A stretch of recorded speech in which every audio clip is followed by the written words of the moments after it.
സിസിലിയേ, നീ എവിടെ ഇരിക്കുന്നു? ചാച്ചനെ കളിപ്പിക്കാൻ വേണ്ടി ഒളിച്ചിരിക്കുകയാണെങ്കിൽ ബാ സിസിലി. നീ വന്നടാ. സിസിലി, കഷ്ടം. പാതി രാത്രിയായാലും ഭാര്യയ്ക്ക് സ്വസ്ഥത കൊടുക്കാത്ത നാറി. സിസിലിയെ കാണുന്നില്ലടാ. അയ്യോ, എന്ത് പറ്റുമോ? എന്റെ കൂടെ പ്രാർത്ഥനയ്ക്കുണ്ടായിരുന്നു, ബെഡിൽ ഒന്നിച്ച് കിടപ്പുണ്ടായിരുന്നു. ഞങ്ങൾ രാത്രി ഭക്ഷണം എല്ലാവരും ഒന്നിച്ചിരുന്നാണ് കഴിക്കുന്നത്. ആ സമയത്ത് സിസിലിയെ കാണുന്നില്ല. അല്ല മൊയിലാളി, ഇനിയിപ്പോ ടെറസിന്റെ മുകളിലാനും കാറ്റുകൊള്ളാൻ കയറിയതായിരിക്കും. അല്ല, ടെറസിന്റെ മുകളിൽ നോക്കി അവിടെ ഇല്ല സിസിലി. ആണോ?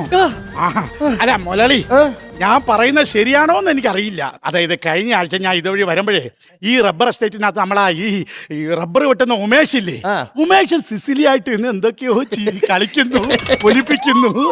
അതെന്താ കാര്യം എന്നറിയോ ജോണി? ഉമേഷ് രാവിലെ റബ്ബർ വെട്ടാൻ വരുമ്പോ ഒരു ബോണ്ട കൊണ്ട് സിസിലിക്ക് കൊടുക്കും. സിസിലിക്കാണ് ഈ ബോണ്ട എന്ന് പറഞ്ഞാൽ ഭയങ്കര ഇഷ്ടമാണ്. ചില സമയത്ത് എന്നെക്കാൾ ഇഷ്ടമാണ് ഈ ഉമേഷിനെ. കോടീശ്വരനായി എങ്ങനെ ബോണ്ടയെ കാട്ടി അവക്ക് ഇഷ്ടം ആ ഉമേഷിന്റെ ബോണ്ടയാണെന്ന്. ഇപ്പൊ ഒരുപക്ഷെ ഈ ഉമേഷിന്റെ കൂടെ എങ്ങാനും പോയി കാണുമോ? സമാധാനമായി. അങ്ങനെ പോയിട്ടുണ്ടെങ്കിൽ നാളെ രാവിലെ 2 ബോണ്ടയായിട്ട് സിസിലി കയറി വരും. പറഞ്ഞ കേട്ടാടാ, ഒരു രാത്രിക്ക് 2 ബോണ്ട. ചേച്ചിലെ വിളിയാക്കണ്, ഭാര്യ സിസിലിയിലെ വിളിയാണ് ഇപ്പൊ കേട്ടത്. മുരളി സന്തോഷിക്ക്, ഉമേഷിന്റെ 2 ബോണ്ടായിട്ട് ഭാര്യ വരുന്നു. ഓക്രത്തരം പറയുന്നോടാ. അതെന്റെ ഭാര്യ സിസിലി, എന്റെ പട്ടി സിസിലിയാണ് കാണാതായത്. ഈ പട്ടി ഇനിയിപ്പോ നോക്കണമെന്നില്ല. വല്ല പട്ടിപിടുത്തക്കാരും പിടിച്ചോണ്ട് പോയെങ്കിൽ പിന്നെ കിട്ടുമോ?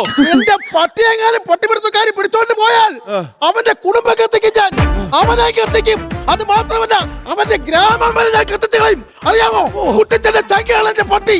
എന്റെ സിസിലി എന്ന് പറഞ്ഞാൽ എന്റെ ജീവനാണ്. അറിയാമോ?